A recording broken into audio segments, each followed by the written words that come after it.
আদর্শ চলবে নবী মুস্তাফার, আইন চলবে আল্লাহর। আমাদের সংবিধান হলো কোরআন। কথা বলেন ঠিক কিনা? আমার নবী স্পষ্ট বলে দিলেন, যদি আসমানি কিতাব পড়তে হয় কোরআন পড়তে হবে। যদি আমি রাসূলুল্লাহর বিধান মানতে চাও, পরিপূর্ণভাবে মুসলমান হও, তাহলে ঈদ শনিবারে নয়, আনন্দ প্রকাশ করতে হবে শুক্রবারে। কথা কোন ঠিক কিনা? দেখেন, ছোট্ট দুইটা জিনিস ছাড় দেন নাই আমার আল্লাহ। এবার আমাদের সমাজে আমরা কত পার্সেন্ট মুসলমান হলাম একটু চক্ষু বন্ধ করবেন। রে পৃথিবীর মুসলমান, আমাদের সমাজে হিন্দুয়ানি কালচার আছে কি নাই? আরো জোরে বলেন, আছে কি নাই? হালাল হারাম বড় একটা ব্যবধান আমাদের মধ্যে। উদখুলু ফিস সিলমি কাফা, পরিপূর্ণভাবে ইসলামের মধ্যে প্রবেশ করম। এবার আমি জানতে চাই, আমাদের সমাজে হারাম আছে কি নাই? জোরে বলেন, আছে কি নাই? হারামটা ইসলামের মধ্যে কত পার্সেন্ট হালাল? হ্যাঁ, হারামটা কত পার্সেন্ট হালাল? 1% হালাল না। এবার আমি জানতে চাই, আমার সমাজের মধ্যে আমরা যে সুদ খাই, আমরা যে ঘুষ খাই, এটা আমাদের ইসলামের কোন শরীয়তে, কত নাম্বার আয়াতে, কত নাম্বার পারার কোরআনে আছে? কথা বলেন, কোন জায়গায় নাই। এই যদি কোরআনের মধ্যে না থেকে থাকে, আমাদের সমাজে এটা নাই। জোরে বলেন। আপনাদের কষ্ট হচ্ছে মনে হয়। আমি একটু তিতা কথা বলবো। আমাদের সমাজে হারাম, সুদ আর ঘুষ মনে হয় নাই। এটা কোন ইসলামের বিধান? এটা আমার জন্য কত পার্সেন্ট হালাল? অথচ আমার আল্লাহ ডাক দিয়া বলেছেন, ইয়া আইয়ুহাল্লাযীনা আমানু কুলু মিন তাইয়্যিবাত।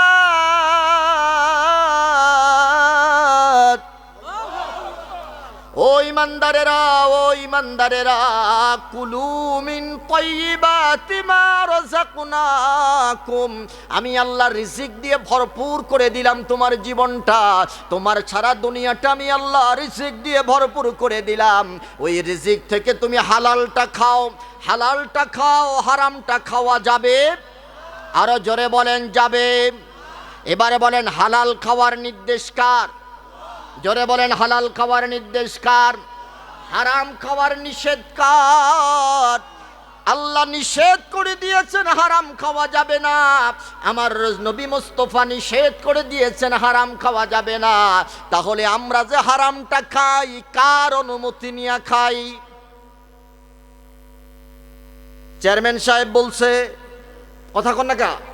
মেম্বার সাহেব বলছেন, ইমাম সাহেব বলছেন, কেউ বলে নেই। তাহলে কেন হারাম খান, কেন সুদ খান, কেন ঘুষ খান? আল্লাহ রাব্বুল আলামিন বলে দিয়েছেন সূরাতুল বাকারার 8 নম্বরের মধ্যে কত পার্সেন্ট মুসলমান হতে হবে? ও বলেন কত পার্সেন্ট? 100% মুসলমান হতে হবে। 1% কম হলেও চলবে। তাইলে আমি যে কত পার্সেন্ট কমায় দিলাম, হারাম খাওয়ার মানে হলো আমার জীবন বরবাদ। কথা কন না কা? হারাম খাওয়ার মানে কি? জীবন বরবাদ। আমার কোনো ইবাদত আল্লাহর দরবারে কবুল হবে না, কোনো ইবাদত আল্লাহর দরবারে কবুল হবে না। আপনি 5 ওয়াক্ত নামাজ পড়েন, 5 ওয়াক্ত নামাজ আদায় করেন, রমজান মাসে রোজাও রাখেন, টাকা পয়সার সম্পদ আল্লাহ দিয়েছে, আপনি হজ আদায় করলেন। এরে পৃথিবীর মুসলমান, আবার যখন বিচার করতে গেলেন, সালিশের মধ্যে যাইয়া 10,000 টাকা ঘুষ খাইয়া বিচারের রায়টা উল্টা দিকে দিয়ে দিলেন। আছে কি নাই? জোরে বলেন, আছে কি নাই? আপনাদের এলাকায় নাই? আমি আমার এলাকার কথা বলি, ঘুষ খাইয়া বিচার আছে কি নাই? জোরে বলেন, আছে কি নাই? এবারে বলেন, এই ঘুষ খাওয়াটা হালাল না হারাম? 5 ওয়াক্ত নামাজ আপনি আদায় করলেন, রাতের অন্ধকারে টাকা খাইয়া আরেকজনের ভোটটা দিয়ে দিলেন। আপনাদের এলাকায় মনে হয় নাই? হ্যাঁ, 500 টাকা দিলেই ভোটের রায়টা ঘুরে যায়। খালি যারা বিচার করে তাদেরকে আমরা দোষী কেন? নিজেই তো নিজের সাথে বিচার করতে পারি না। কথা বলেন ঠিক কিনা? একজন মেম্বার আসলো, উনি দিল 500 টাকা। 500 টাকা দেওয়ার পরে কয় উনি যদি 1000 টাকা দেয় তাহলে ওনারে ভোটটা দিমু। পরের দিন রাতে উনি আইসা 500 টাকার নোট দিছে, কয় চেয়ারম্যান মেম্বার সাহেব গত রাতে উনি তো 500 টাকা দিল, আপনি 500 টাকা দিলে, তাইলে ভোটটা আমি কারে দেব? তো উনি আবার চিন্তা করছে তাইলে আমি আরো 500 বাড়াই দিই। কথা বলেন, কয়বার তো ভোট আপনার এই দিমু। তাহলে আপনি আপনার সাথে অবিচার করলেন। নির্বাচনে এই মেম্বার খরচ করলেন 10 লাখ টাকা। বলেন কত লাখ? নির্বাচনে পাশ করার পরে এবার আর মেম্বার সাহেব কারো কাছে আসে না। মেম্বার সাহেবের টেনশন, 10 লাখ টাকা তো দিলাম, এই 10 লাখ টাকা উড়ানোর দরকার আছে কি নাই? কথা কন না কা? তখনই আমার দেশে ব্রিজ করতে যায়, স্কুল করতে যায়, কালভার্ট করতে যায়, রডের পরিবর্তে বাঁশ। কথা বলেন ঠিক কিনা? দোষ তো ওনাদের না, দোষ আমাদের। আপনি কেন আপনার মাথাটা 500 টাকা 1000 টাকা বিক্রি করলেন? ওই বেটা নিজের জায়গা বিক্রি করে আপনার ঘরের মধ্যে যে টাকা পৌঁছাই দিছে, ঘুষ খাইয়া এরপরে আপনার তাও সঠিক পাত্রে রায়টা দিলেন না, দিলেন দুনিয়ার যত গাঞ্জাখোর তারে পাশ করে দিলেন। কথা বলেন, আমি আমার এলাকার কথা বলতেছি, রাগ করতেছেন আপনারা? বলেন বলেন, আমাদের সমাজে এই চিত্র আছে কি নাই? আমি এই তিতা কথাগুলো বলি এই জন্য কিছু কিছু মানুষ আমার প্রতি একটু রাগ হয়ে যায়। ও পৃথিবীর মুসলমান, আমি বলতে চাই, এই যে 500 টাকা নিজে খাইলাম, যিনি সালিশ করলো তিনি খাইলেন 5000 টাকা। 10,000 টাকা খেয়ে বিচারের রায়টা উল্টা দিকে দিয়ে দিলেন। আমি জানতে চাই, আল্লাহ মনে হয় দেখে নাই? জোরে বলেন দেখছে? তাইলে আপনি যে ঘুষটা খাইলেন এটা ইসলাম ধর্মে মনে হয় হালাল? ইসলাম ধর্মে হালাল। তাহলে আপনি কেন খাইলেন? যদি এটা হারাম হয়, আল্লাহ তো বলেছে উদখুলু ফিস-সিলমি কাফা। ও আল্লাহর গোলাম, আমার আল্লাহ ডাক দিয়ে বলে পরিপূর্ণভাবে ইসলামের মধ্যে প্রবেশ করো, 1% কম হলেও চলবে।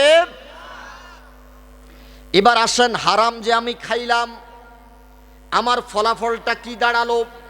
ফলাফলটা 1 নাম্বার ফলাফল হলো আপনার আমার কোনো ইবাদত আল্লাহর দরবারে কবুল হবে।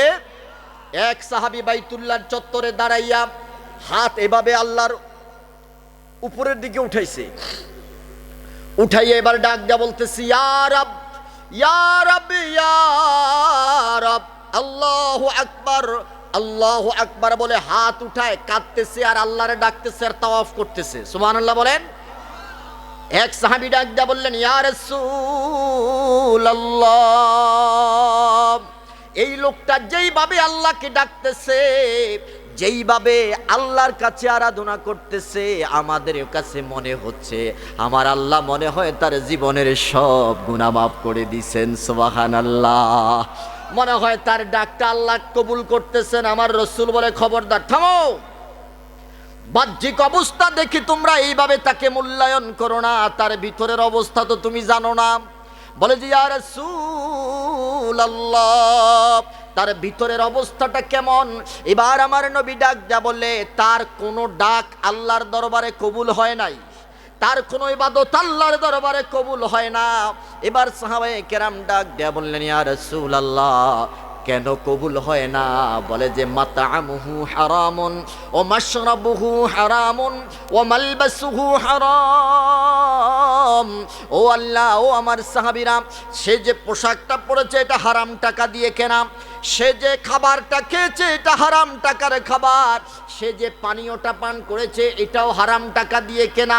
সুতরাং যতক্ষণ পর্যন্ত তার বডির মধ্যে হারাম থাকবে ততক্ষণ পর্যন্ত আল্লাহর দরবারে তার কোনো ইবাদত কবুল হবে না। জোরে কান নাউজুবিল্লাহ।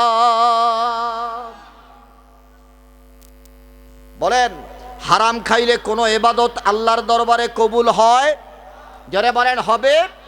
নামাজ পড়তে পড়তে কপালের মধ্যে দাগ ফেলাই দিচ্ছেন, কিন্তু আপনি প্রতিদিন সুদের টাকা গুনতেছেন, সুদের টাকা খাচ্ছেন, সুদে টাকা লাগাইলেন, সুদের সাক্ষী রইলেন, সুদের স্টাম্পে আপনি লিখে দিলেন, আমার আল্লাহ ডাকদা বলে প্রত্যেকটা সেকেন্ডে সেকেন্ডে তোর উপরে লাআনত নাজিল হয়। জোরে কান নাউজুবিল্লাহ। ইব্রাহিম বিন আদহামের নাম শুনছেন আপনারা?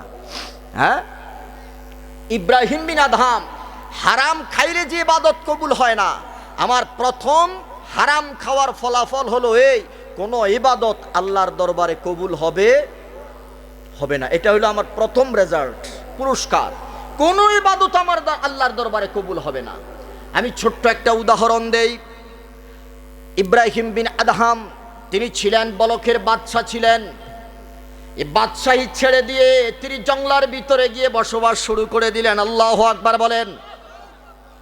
তিনার ইচ্ছা হলো আমি হজ করব। হজ করার জন্য তিনি 40 দিনের রাস্তা পাড়ি দিলেন। পাড়ে গিয়ে তিনি মক্কাতুল মুকাররমায় তিনি চলে গেলেন। আমার আলোচনা হলো উদখুলু ফিস সিলমি কাফা, পরিপূর্ণভাবে ইসলামে প্রবেশ করো। অর্ধেক মুসলমান আর অর্ধেক ইহুদি চলবে।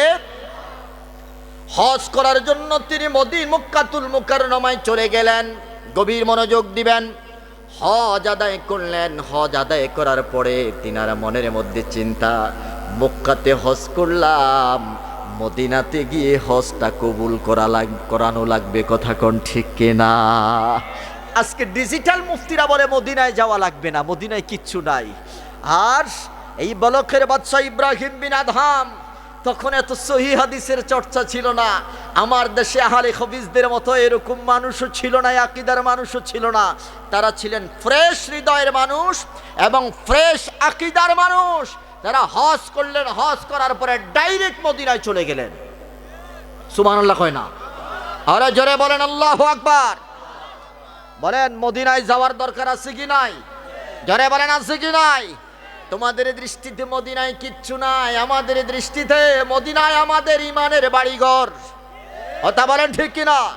মক্কা শরীফ হজ করিলে মদিনাতে নাহি গেলে আল্লাহ তাআলা তোমার হজ তো কবুল করবে না। বলেন ঠিক কিনা? ওরে আল্লাহ তাআলা তোমার হজ তো কবুল করবে না। আমার কিচ্ছু ভালো লাগে না, মনে হইয়াছে দেওয়ানা, মনে চাই উড়িয়া যাইতাম সোনার মদিনা। বলেন আমার কিচ্ছু ভালো লাগে না, মনে হইয়াছে দেওয়ানা, মনে চাই উড়িয়া যাইতাম সোনার মদিনা। আল্লাহ যদি দিত পাখা উড়িয়ে গিয়ে করতাম দেখা, আল্লাহ যদি দিত পাখা উড়িয়ে গিয়ে করতাম দেখা, গড়া গড়ি দিয়া কইতাম মনের বেদনা। ওরে গড়া গড়ি দিয়া বলতাম মনের বেদনা।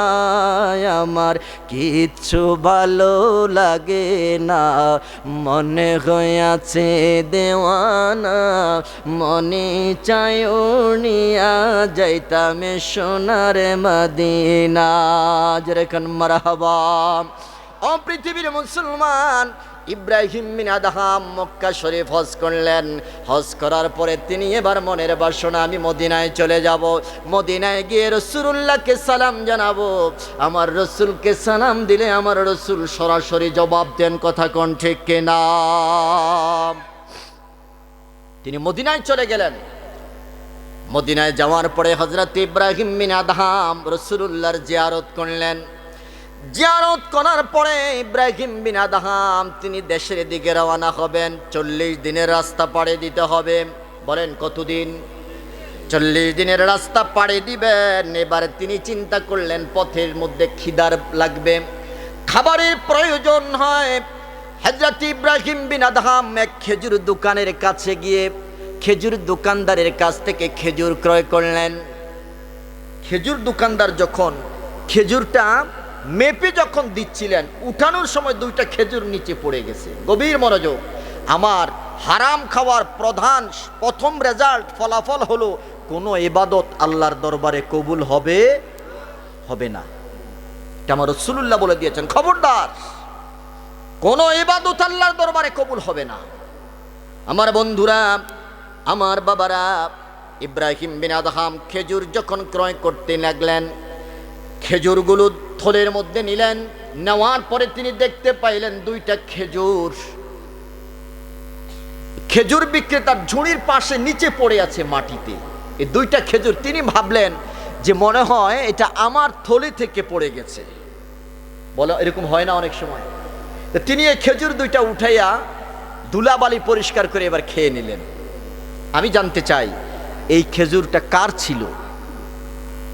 ইব্রাহিম বিন আদহামের, ক্রেতার না বিক্রেতার? কথা কন না কা? বিক্রেতার ছিল। হযরত ইব্রাহিম বিন আদহাম এই দুইটা খেজুর খাইলেন। 40 দিনের রাস্তা পাড়ি দিয়ে তিনি যখন নিজের এলাকায় আসলেন, আসার পরে ইব্রাহিম বিন আদহাম ডাক দিয়ে বলে, ও পৃথিবীর মানুষ, আমার কাছে মনে হচ্ছে হজ করার পর থেকে মদিনাতুল মুনাওয়ারা থেকে বাড়ি আসার যে 40 দিন, এই 40 দিনের আমার কোনো ইবাদতের মধ্যে মন বসে না। ইবাদত করে যেরকম মজা পাইতাম, ইবাদতে মজা পাই না। আল্লাহু আকবার বলেন। আল্লাহর ওলি কাকে বলে? তারা ইবাদত করে নামাজ পড়ে মজা পাইছে, আর আমরা নামাজ পড়ে মজা, নামাজের মধ্যে মজা আছে কি নাই? যারা বলেন আছে কি নাই? হযরত আলীর পায়ের মধ্যে তীর বেঁধেছে, তীর ঢুকেছে। হযরত আলী এই তীরটাকে, সাহাবায়ে কেরাম শত চেষ্টা করলেও তীরটাকে বের করতে পারলেন না। নবীজি ডাক দিয়ে বললেন, ও সাহাবীরা, এভাবে টানাটানি করো না, আলী খুব ব্যথা পাচ্ছে, ধরতেও দেয় না কাউকে। আমি সুন্দর একটা উপায় বলে দিই। বলে যে কি ইয়া রাসূলুল্লাহ, কি? আলী যখন নামাজে দাঁড়াবে তখন তোমরা আলীর পাও থেকে এটা টান দিয়ে খুলবা, দেখবা আলী টেরও পাবে না। আরো জোরে এখন আল্লাহু আকবার। হযরত আলী নামাজের মধ্যে দাঁড়িয়ে গেলেন। আল্লাহর নবী সাহাবায়ে কেরামদেরকে ডাক দিয়ে বললেন, ও সাহাবীরা, আলী নামাজে দাঁড়াইছে, আলীর পাও থেকে তাড়াতাড়ি তীরটা খোলো। গভীর মনোযোগ। হযরত আলী নামাজের মধ্যে দাঁড়াইয়া গেলেন। সাহাবায়ে কেরাম পিছন দিক থেকে গিয়ে তীরটা টান দিয়ে খুললে ফেললেন। যে আলী নামাজের আগে পায়ের মধ্যে কাউকে ধরতে দিত না, সেই আলী টের উপায় নেই কোন দিক থেকে তীরটা বের করে ফেলেছে। আল্লাহু আকবার বলেন। নামাজের মধ্যে মজা আছে কি নাই? যারা বলেন আছে কি নাই? আর আমরা নামাজ পড়ি, নামাজ পড়ে পাছা চুলকাইতে চুলকাইতে লুঙ্গি পাছার উপরে উঠে যায়।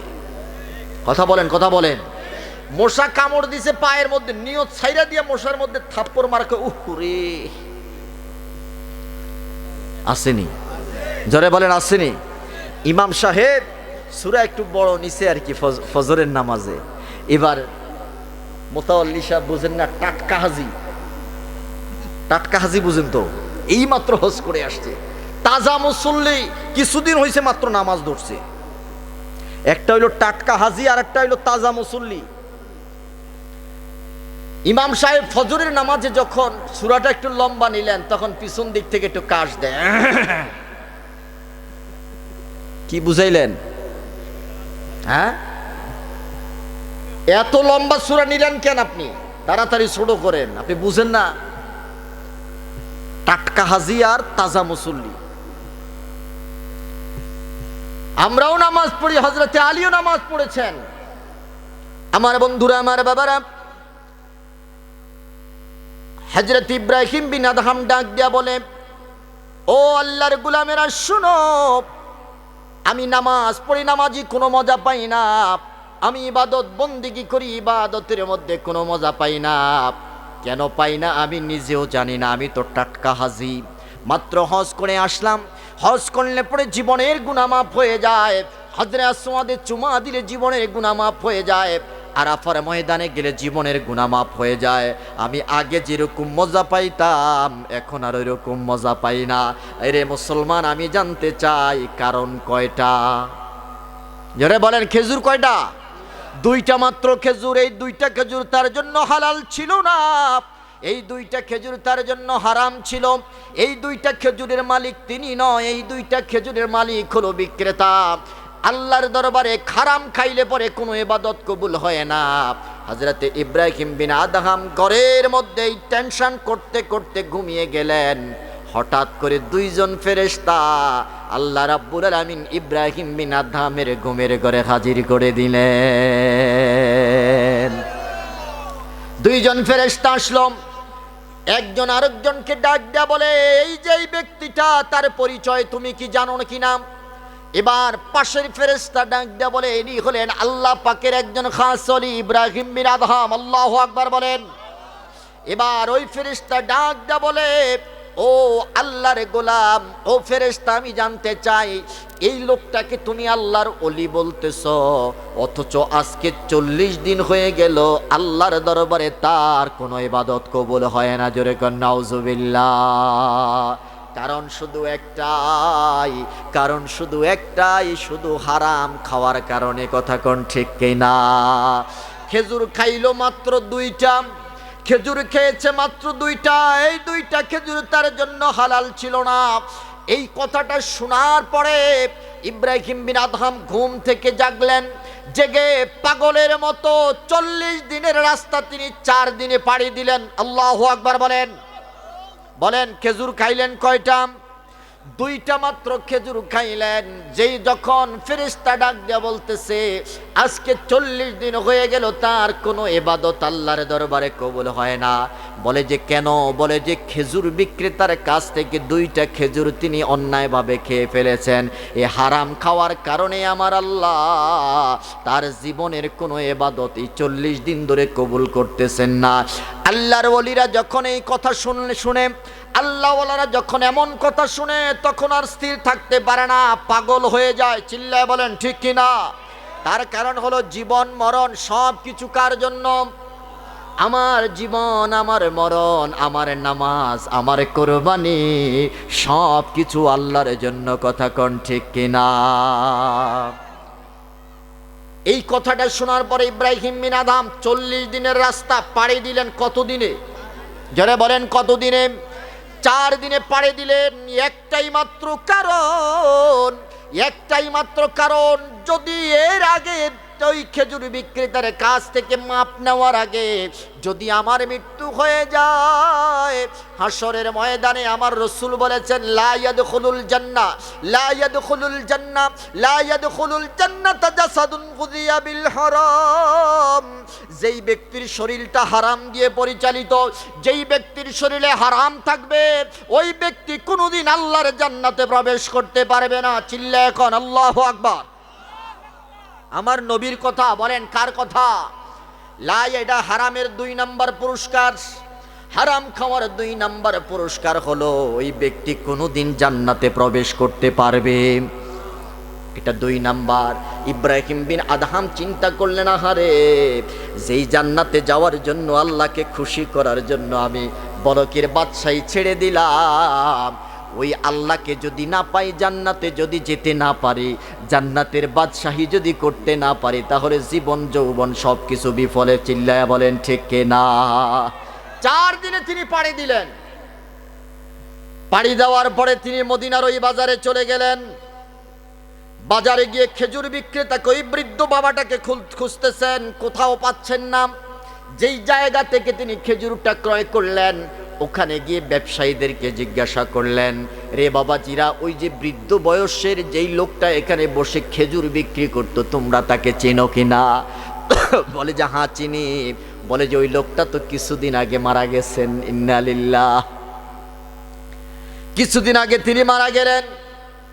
এবার ইব্রাহিম বিন আদহাম চোখের পানি জর্জর করে ছেড়ে দিলেন। ডাক দিয়ে বললেন, আল্লাহ,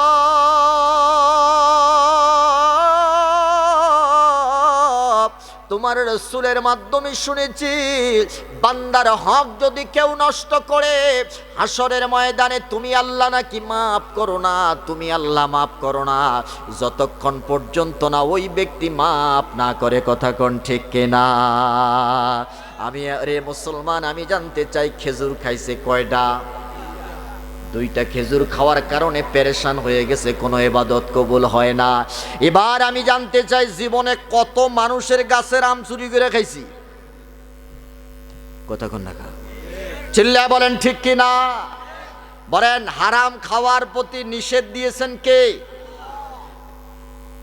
বাতিল, কোরআনের ভাষায় বাতিল শব্দটা আল্লাহ উল্লেখ করেছেন। খবরদার অন্যায়ভাবে কারো সম্পদ তোমরা করায়ত্ত করবা না, খাইবা না, আয়ত্তে আনবা না, কারো সম্পদ দখল করবা না।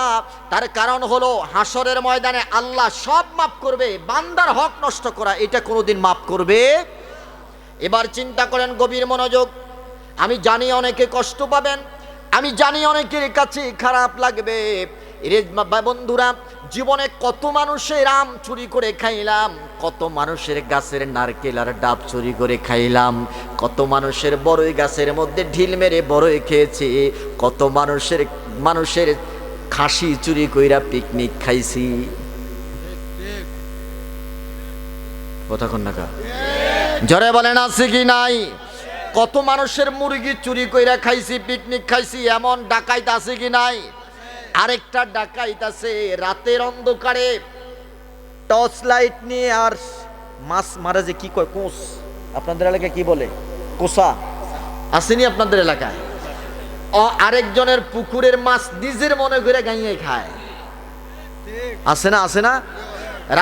আপনাদের এলাকায় নাই, আমার এলাকায় আছে।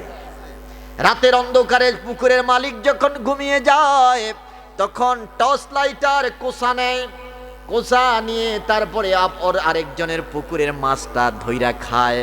আমি জানতে চাই, ও আল্লাহর গোলাম, এই যে একটা পুকুরের মাছ খাইলা, একটা মাছের মধ্যে ওই বাড়ির সবার হক আছে কি নাই? এই ডাকাইত আসেনি আপনাদের এলাকায়? জোরে বলেন আছে?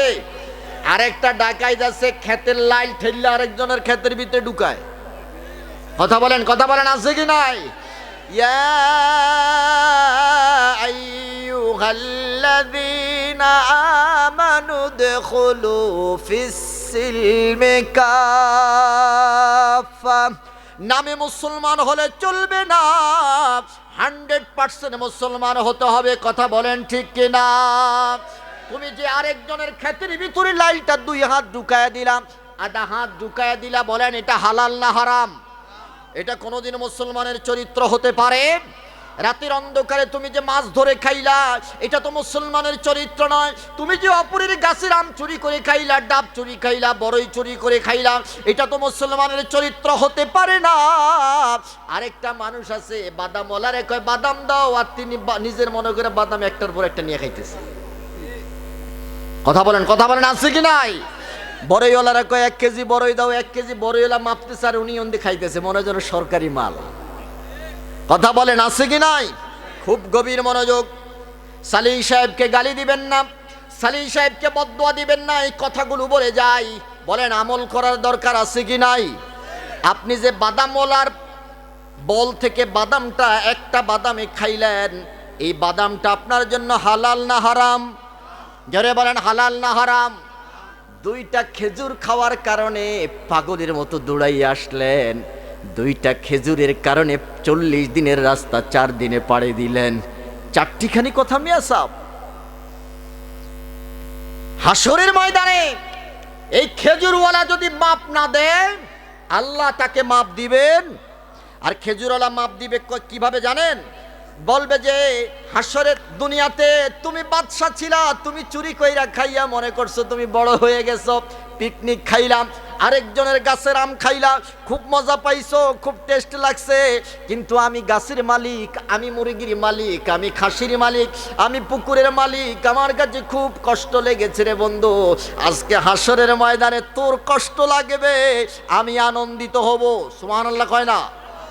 আরো জোরে কান্না সুবহানাল্লাহ। আনন্দিত হবেন কেন? একটাই মাত্র কারণ, সেই কারণটা হলো জাহান্নামের আগুন থেকে বাঁচার জন্য এই লোকটা, এই মুরগিওয়ালা, এই আমওয়ালা, এই পুকুরওয়ালার পিছনে পিছনে দৌড়াইবে, খেজুরওয়ালার পিছনে পিছনে, আমারে মাফ করে দাও, ওই জাহান্নামের আগুন সহ্য করতে পারবো না। তখন এই খেজুরওয়ালা ডাক দিয়া বলবে শর্ত আছে, মাফ করবো। কি শর্ত? আমার গুনাহগুলো তুমি নিয়ে যাও, তোমার সওয়াবগুলো আমারে দিয়ে দাও।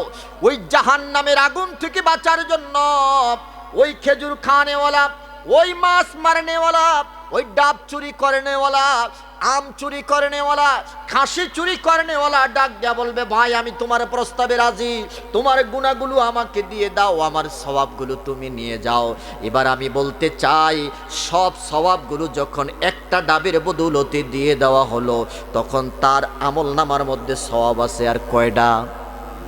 হ্যাঁ, এবার ওই যার গাছের ডাব খাইলেন, যার গাছ পুকুরের মাছ খাইলেন, যার গাছের আম খাইলেন, যার ক্ষেতের ভিতরে আপনি আধার ঢুকাইয়া দিয়া বছরে 1 কেজি ধান বেশি খাইলেন, ওই ধানওয়ালা, ওই ডাবওয়ালা, ওই মাছওয়ালা, ওই আমওয়ালা, ওই বাদামওয়ালা, ওই খেজুরওয়ালা গুনাহগুলো যখন আপনাকে দিয়ে দেওয়া হলো, তার নেক আমলগুলো যখন ওয়ালা নিয়ে গেল, তখন আপনার আর আমরা যারা অন্যের হক নষ্ট করে খেয়েছি, আমাদের আমল নামার মধ্যে কোনো সওয়াব নাই। সবগুলো গুনাহ নেওয়ার পরে দেখতে পাবে, হারে মাত্র একটা ডাবের মাপ নিলাম, আরও তো জীবনে কত আম খাইছি সব সিরিয়ালে চলে আসছে। কথা কন না কা? একটা ডাবের মাপ নিতে গিয়ে সব দিয়ে দিলেন, আর বাকি আরো যে ডাব খাইছেন তাদেরকে কি দিবেন?